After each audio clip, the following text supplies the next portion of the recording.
I spent a week in Crete, and this is the itinerary I still recommend 3 years later. Day one, I picked up my friend from Heraklion, and we drove straight to Chania, where we spent the week. Our Airbnb welcomed us with shots of Raki, which should have been our first clue up about how the rest of the trip was going to go. We grabbed some groceries and spent the evening on the rooftop terrace.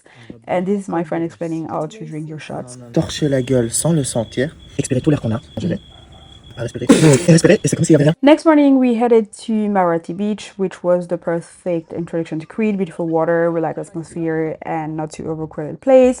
Later in the evening, we went to Manas for the birthday dinner. The sunset was incredible, and after a toast to the birthday girl, we somehow ended up in the only club in Chania that accepted foreigners. Short, long story. The next day, we started with some karaoke on the way to Portaliotico Gorge before continuing to Preveli Beach, a gorgeous small beach. The walk to those places was a bit terrifying, but the views were absolutely worth it.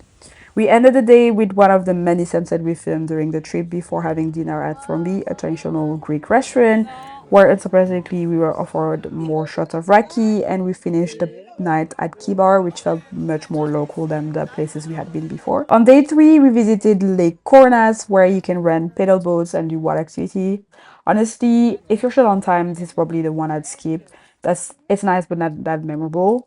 The end of the day, we head up to Manusiki's winery for one tasting that somehow ended up in a group therapy. That's another story. For dinner, we went to Oteki Taverna, where part of the restaurant is built around old ruins. The food was amazing there, and also like just the place, amazing.